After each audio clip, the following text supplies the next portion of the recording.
Alors, il y a un petit détail qui va peut-être vous frapper directement dans le décor, c'est la lumière là qui se trouve par terre. Mais sachez qu'il y a un être dans mon appartement qui n'y est pas pour rien. Regardez le chat. Donc voilà, le temps que je répare un petit peu ceci, je pense que les propriétaires de chats me comprendront aisément. Alors, hier, j'ai sorti une nouvelle vidéo et j'ai eu un petit problème avec, et vous me connaissez personnellement, me plaindre, c'est pas trop ce que j'aime faire. Voilà, hein, ni vanner ou dénoncer des petites choses quand elles me dérangent. Bah, c'est à nouveau le cas aujourd'hui. Et il se trouve que c'est un sujet qui est assez intéressant, donc je voulais vous montrer un cas d'école, un cas pratique, la censure made in YouTube. Et quand j'appelle ça la censure made in YouTube, c'est même pas genre, tu sais, histoire de faire « Oh la censure, on nous empêche de dire ce qu'on veut ». C'est un cas, mais réellement d'école, que vous pourrez montrer si vous voulez, et que vous puissiez voir un petit peu la face cachée de YouTube, comment cette plateforme marche quand celle-ci n'a pas envie que une de vos vidéos marche, tout simplement parce qu'elle considère qu'elle ne remplit pas ses bonnes grâces. Donc hier, je sors une vidéo, c'est le 14e Z-Story de ma série où je raconte des petites histoires. J'ai changé de thème par rapport à d'habitude, alors autant des fois je parle d'e-sport, mais j'ai déjà parlé également d'autres choses, de paris sportifs, de meurtres aussi déjà, bref, les sujets sont divers et variés, et j'ai pris le sujet, voilà, franc-maçon, etc., une affaire un petit peu sombre, mais assez sympathique. J'ai essayé de traiter ce sujet avec des faits, et un petit peu de pédagogie, en expliquant ce qu'était ce groupe, dans quoi il était impliqué, dans quoi il pourrait l'être, et au global, la vidéo a assez plu auprès des personnes qui l'ont regardée. Et là, les gens ils vont me dire, bah dans ce cas-là, c'est quoi le problème si la vidéo a pu sortir, et si elle a plu aux gens qui l'ont vue? Le problème, c'est pas ça. Le problème, c'est la manière dont la plateforme l'a sciemment cachée aux autres gens pour pas qu'elle ne fasse tant de vues que ça. Est-ce qu'il y a un complot envers Zach? Non, je pense pas que je sois visé personnellement, je ne le prends pas personnellement. C'est plutôt le fonctionnement de la plateforme qui est de cette manière avec n'importe quelle personne qui sortirait du contenu, qui sortirait des sentiers battus, justement. Alors, je dis deux fois le mot sortir dans deux phrases, ce n'est pas très joli à entendre, et je vais vous montrer un exemple concret de comment ceci fonctionne. Quand vous sortez une vidéo, vous avez accès à votre analytics, et depuis quelques années, notamment pour moi, le nombre d'abonnés total que vous avez ne correspond plus du tout avec votre nombre de vues que vous allez faire, dans la mesure où, voilà, on consomme YouTube différemment, on va moins dans notre onglet abonnement, ça va plus dépendre de notre page d'accueil et ce qui est suggéré dessus. La page d'accueil, ce qui est suggéré dessus, ce sera selon ce que vous avez vu en ce moment. Si vous avez commencé à regarder un peu de football, vous allez avoir plus de foot. Si vous avez regardé un peu de cuisine, vous allez avoir un peu de cuisine, mais à la fois aussi peut-être des anciennes vidéos que vous avez regardées d'un YouTuber. C'est aussi pour ça que des fois, vous pouvez suivre, par exemple, un créateur pendant 2 mois d'affilée, puis si vous regardez pas 1, 2, 3, 4 de ces vidéos pour X ou Y raison, d'un coup, et vous allez le remarquer naturellement, ces vidéos ne vous seront plus proposées sur votre page d'accueil. C'est un peu comme ça que fonctionne YouTube, c'est pour ça que le nombre total d'abonnés ne veut rien dire. Alors de surcroît, quand tu fais des vidéos comme moi depuis 6 ans, bon les 450 000 abonnés, si je pouvais tondre tout ça et élaguer une partie qui n'est plus du tout active ou qui ne me suit plus, et y a pas de problème, je l'aurais fait. Donc quand vous sortez une vidéo, vous avez un analytics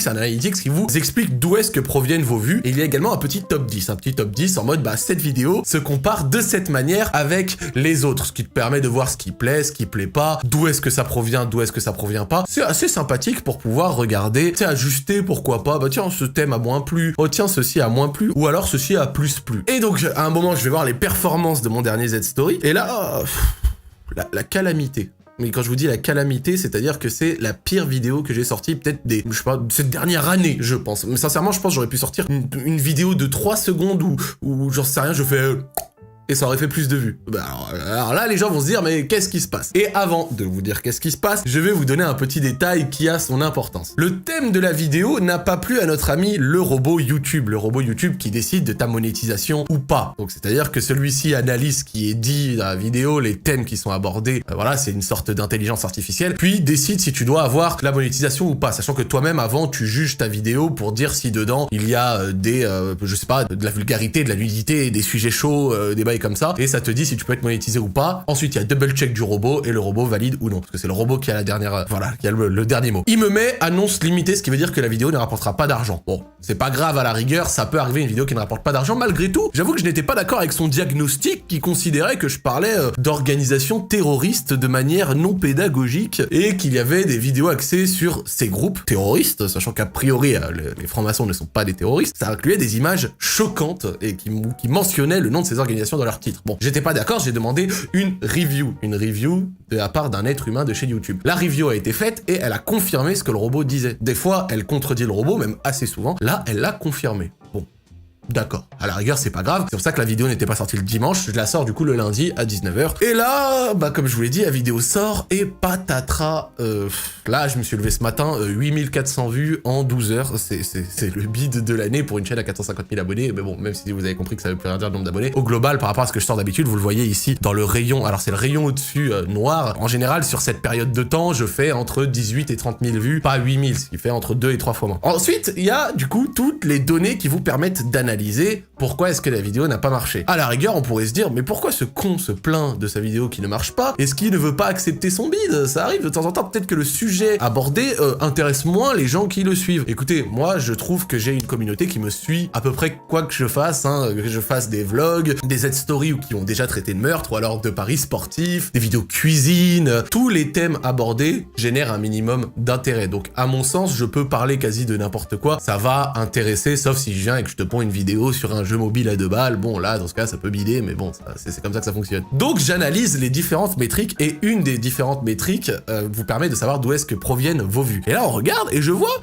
du coup, le flux abonnement. Habituellement, mon flux abonnement me permet, sur les 12 ou 13 premières heures de sortie, d'avoir entre 4500 et 5600 vues. Et il se trouve que cette vidéo, dans le flux abonnement, a rencontré un bon succès, parce que je suis sur le côté haut du nombre de vues que sont censés m'apporter l'onglet abonnement. Donc, les gens qui sont abonnés et qui sont allés voir là-bas l'ont tout autant regardé. Les notifications, la petite croix verte, je suis exactement dans la plage que apporte le nombre de vues des notifications YouTube aux gens qui me suivent. Donc, les gens qui me suivent et qui ont les notifications ont autant regardé ma vidéo. Les recherches YouTube ont également permis aux gens qui font des recherches YouTube de trouver à peu près autant ma vidéo. La page de chaîne, c'est classique, de même pour autres, comme par exemple quand je l'ai posté sur Twitter ou sur Instagram. Et à ce moment-là, on se dit, quel est le souci? Parce que le flux abonnement a généré autant de vues, les notifications aussi, les recherches YouTube aussi, tout ça, ça veut dire concrètement que il n'y a pas de réel désintérêt sur le sujet de la vidéo, parce que sinon les gens qui seraient passés devant dans l'onglet abonnement, dans les notifications, etc., ne l'auraient simplement pas regardé. D'où est-ce que provient le souci? Je vais vous le montrer. Le souci provient d'autre part, et on va faire une comparaison sur la source de trafic avec une autre vidéo qui, elle, n'a pas été censurée par YouTube. Là, vous pouvez voir une grande différence, à savoir source de trafic, recommandations YouTube. Les recommandations YouTube qui représentent l'accueil YouTube et le à suivre. Donc quand vous regardez une vidéo, tu sais, le à suivre, la vidéo que ça peut te suggérer en rapport avec celle que tu viens de voir. Et là on voit que ça n'y est pas sur celui d'avant. Il n'y a pas le recommandation, il n'y a pas le à suivre. Ce qui veut dire que la vidéo concrètement, voilà, et là on peut même voir sur cette vidéo en classique, regardez, l'accueil YouTube, comme je vous disais au début, représente l'immense majorité des vues. De même pour le à suivre qui est très intéressant, beaucoup plus que le flux abonnement, les pages de chaîne et ainsi de suite. C'est de cette manière qu'est consommé YouTube maintenant. La page d'accueil fait quasi toute la différence et les recommandations YouTube représentent une majeure partie de tes vues. Ce qui veut dire que ma vidéo n'a pas été du tout proposée dans quelconque accueil YouTube que ce soit. Et vous savez où ça se vérifie? Ça se vérifie sur la version mobile de YouTube Studio. Là, je remonte par exemple ici sur cette page et il est dit les spectateurs réguliers choisissent de regarder cette vidéo moins souvent que d'habitude, ce qui contribue à diminuer le nombre de vues de 51%. Mais ce que vous ne précisez pas, mes amis de YouTube, c'est pas que les spectateurs réguliers la choisissent moins, c'est que les spectateurs réguliers se la voient, mais je sais pas, 300 fois moins proposé, et ça se vérifie comme je vous l'ai dit sur l'application, où, et je lis, ce n'est pas moi qui le dis, il faut creuser un petit peu avec YouTube pour comprendre leur censure. Moins de vues provenant des recommandations YouTube. Cette vidéo a généré 88 vues depuis les recommandations de la page d'accueil YouTube et la section à suivre. Les vidéos de votre chaîne en enregistrent généralement 11 000 à 19 500 sur cette période. Bon, j'ai dit 11 000 ou 10 300, vous avez compris, mais on est à peu près sur du, je sais pas, 88... 11 à 19 000, c'est, je sais pas, alors je n'ai pas les mathématiques comme ça à faire en rapide, peut-être sur à peu près entre 100 et 200 fois moins. Ce qui veut dire que YouTube a pris ma vidéo et a littéralement décidé de ne la montrer à quasi personne. Et ça, vous voyez, ça me pose problème et il y a un grand danger vis-à-vis de ceci. Comme je vous ai dit, moi, quand je prépare une vidéo, ça me demande du travail, j'ai un monteur que je paye tous les mois, et en plus maintenant pour les stories, j'ai des rédacteurs. Donc j'ai un rédacteur qui m'a rédigé un script qui était de très bonne qualité, d'ailleurs je trouve que la vidéo était très bonne. Le petit souci, c'est que arbitrairement, YouTube peut décider de prendre ta vidéo et de la cacher volontairement auprès d'un très grand nombre de personnes et donc la détruire et détruire toutes ses chances de succès de base. ils l'ont pas complètement censuré, c'est une censure très soft, c'est-à-dire, tiens, les gens qui te suivent dans les onglets abonnements, on va toujours leur donner. Les gens qui ont les notifications, on va toujours leur montrer. Par contre, les gens qui te regardent que via l'accueil YouTube, eux, c'est niette, ou quasi pareil, hein, parce que, qu'on se le dise, hein, 88 vues sur 20 000 habituellement, ce n'est pas le thème, le problème, et je l'ai montré avec les différentes vues venant des abonnements, des notifications, etc. Et le souci vis-à-vis de ça, c'est que moi, personnellement, et si vous suivez les vidéos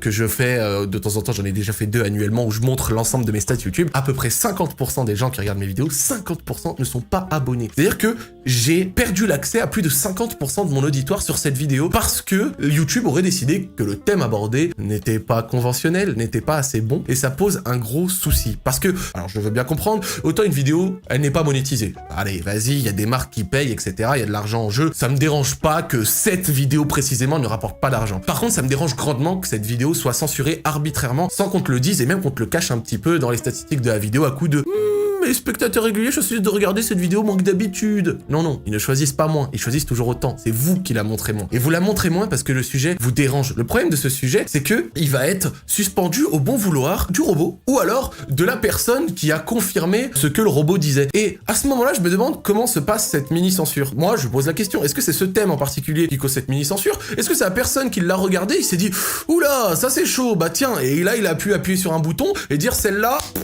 poubelle, on ne va pas la montrer aux gens. Et ça, c'est problématique parce que vous puissiez décider de ce qui va gagner de l'argent sur votre plateforme ou pas, bon, ça me dérange pas, je peux comprendre, j'ai ce niveau de compréhension. Par contre, que vous puissiez décider de tuer une vidéo dans l'œuf et de chier sur le travail d'un de vos créateurs, qui a quand même, voilà, c'est les créateurs qui font vivre votre plateforme, c'est absolument dramatique. Dans la mesure où si la vidéo respecte vos conditions d'utilisation, il n'y a aucune raison pour que vous la cachiez volontairement auprès d'une majeure partie de l'auditoire de la personne. À mon sens, quelque chose de juste, ça devrait être la vidéo respecte les conditions? Oui, non. Monétisée? Oui, non, point. Il n'y a pas de censure à mettre au-delà de ça, parce que dans ce cas-là, ça veut dire que moi, pour mes vidéos d'histoire, je devrais me censurer. Moi-même, si j'ai envie d'assurer un succès constant dans ma vidéo et que vos algorithmes derrière arrêtent de se dire bah écoutez, ce gars, à des moments, il fait des vidéos qui marchent pas trop, peut-être qu'on va un peu moins le montrer. C'est aussi comme ça que fonctionnent les algorithmes YouTube. Si t'as la cote sur YouTube, t'es plus montré. Si t'as moins la cote, ou si tu l'as de moins en moins, tu l'es moins montré. Ça veut dire que quoi? Ça veut dire que je vais devoir adapter mes thèmes, je vais devoir arrêter de parler d'histoires de meurtre, peut-être, ou alors peut-être éviter de parler d'organisations comme les francs-maçons. Bah pourtant je ne les ai pas dénigrés, j'ai raconté que des faits, il y a des sources, tu vois, c'est quelque chose, ça a été un travail quand même. Et c'est une affaire qui a été documentée dans la presse, donc je n'ai rien inventé, ce n'est pas des fake news, tu vois ce que je veux dire. Donc à partir de ce moment-là, qu'est-ce que ça veut dire? Je dois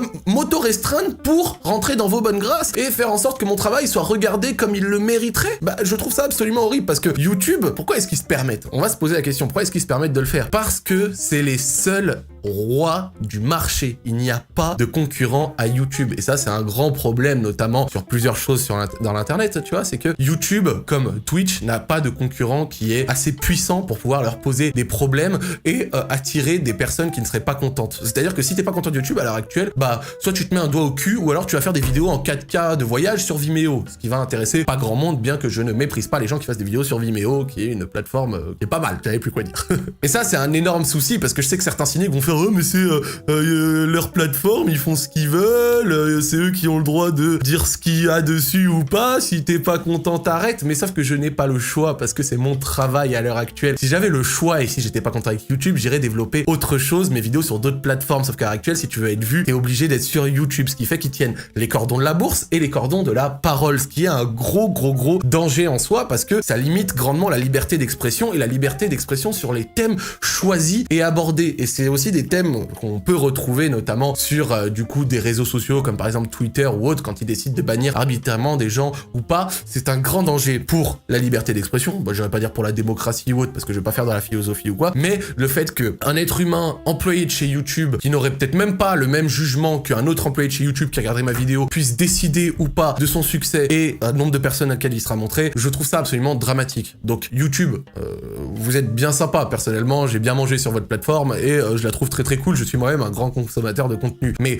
sur ce genre de choses, vous faites de la merde, vous faites de la grosse merde, et c'est un manque de respect profond de vous croire en mesure de décider du succès ou non d'une vidéo, des thèmes abordés ou non par vos créateurs. À la rigueur, la monétisation, je peux le comprendre, mais ce genre de choses, ça, c'est vraiment une atteinte grave à la liberté d'expression, et personnellement, ça m'emmerde. Donc voilà. Maintenant, la seule chose que je peux peut-être faire, c'est, écoutez, il y a le lien de ma vidéo en question dont je viens de parler dans la description, ainsi qu'en petite fiche ici, si vous avez envie de la regarder, je vous invite à aller la voir. voir parce que ça a été un travail incroyable, notamment le monteur qui monte aussi cette vidéo. Bah, grand cœur sur toi, Mathéo, a fait du sale, donc si vous voulez, vous pouvez kiffer. N'hésitez pas à donner votre avis à vous dans les commentaires, ça pourrait être intéressant d'en discuter tout simplement. Je remercie ceux qui l'ont regardé. Je sais pas quoi vous dire, abonnez-vous peut-être avec la cloche pour pouvoir être au courant de toutes les vidéos, même celles que YouTube voudrait me censurer. Je vous dis à la prochaine les amis, bisous.